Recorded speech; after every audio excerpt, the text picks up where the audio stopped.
Today, we're talking about a true global icon, a player who didn't just play the game, he completely redefined what it means to be a modern athlete. We're diving into the incredible story of Cristiano Ronaldo's ascent. But seriously, how does something like this even happen? How does a kid from a tiny island, with next to nothing, become arguably the most famous athlete on the entire planet? That's the real story here, the ultimate zero-to-hero journey. So, to understand the man, you have to understand where he came from. Our story starts on the small Portuguese island of Madeira. And let me tell you, this is where the legend was forged, not in some fancy academy, but through some really tough beginnings. He was the youngest of 4 kids, and get this, the entire family lived in a home so small that he had to share one single room with all of his siblings. I mean, it is a world away from the life he has now, and you just know that kind of upbringing lit a fire in him. His mom was working multiple jobs, doing anything she could as a cook and a cleaner just to keep food on the table, and his dad, who was a veteran, really struggled with alcoholism. This was the world Ronaldo was born into, and football, well, football was his way out. And wow, once he got his chance, things moved fast. At just 12 years old, he leaves home, goes to the mainland for a trial with one of Portugal's biggest clubs, Sporting. They sign him right away for just £1,500, and by the time he was 17, he was already in the first team. The talent was just obvious. But right when his career was about to explode, everything almost came to a crashing halt. At 15, he's diagnosed with a racing heart condition. We're not talking about a twisted ankle here. This was something that could have ended his dream for good. He had to have surgery, and his whole future was just hanging by a thread. And this right here, this tells you everything you need to know about his mentality. After having heart surgery, he was in the hospital for all of one day. He was discharged just hours after the procedure and was back on the training pitch a few days later. That kind of resilience, especially for a kid that young, is just on another level.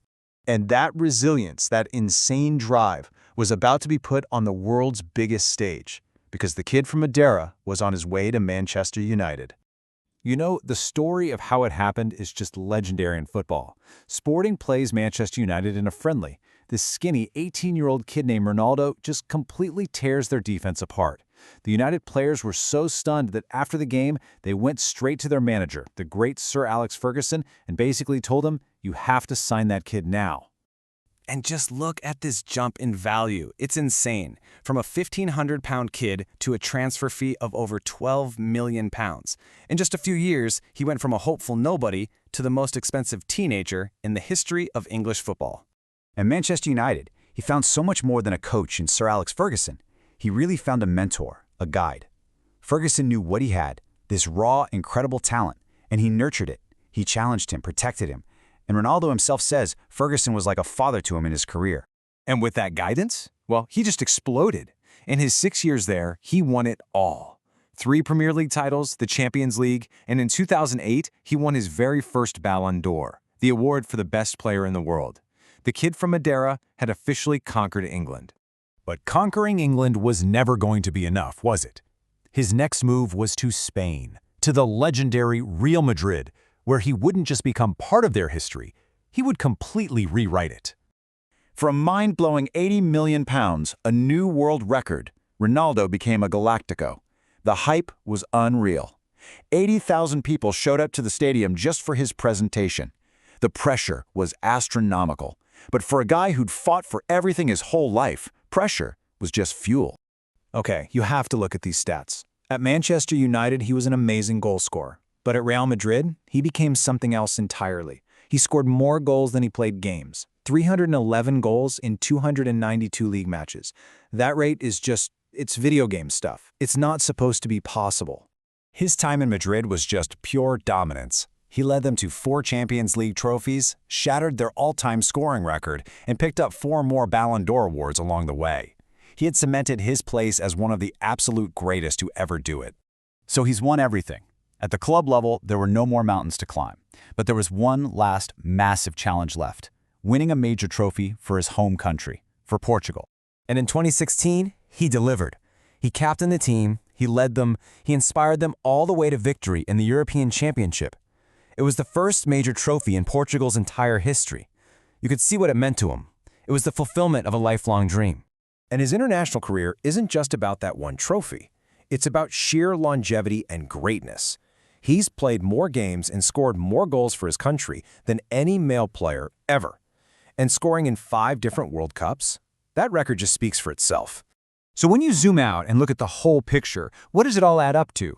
What makes him a true legend? Well, it's more than just the goals and trophies. It's the standard he set, both physically and mentally. Just try to process this number for a second. In a game, he jumped 2.93 meters in the air, that is over 9.5 feet, to score a header. His obsession with physical perfection has allowed him to do things on a football pitch that pretty much defy the laws of physics. And all of this whole legacy, gets boiled down to one simple name: CR7. It started as a nickname from his initials and his jersey number, but it's become this massive global brand that basically just means success, hard work, and that relentless ambition to be the best. And if you need one single statistic to sum it all up, this is it. Over 960 official career goals. That makes him the top goal scorer in the history of the sport. The kid from that one-room home in Madeira outscored every single person who has ever played professional football. Just let that sink in. So, from sharing a room with his siblings to the very top of the sporting world, it's an unbelievable story of drive and ambition.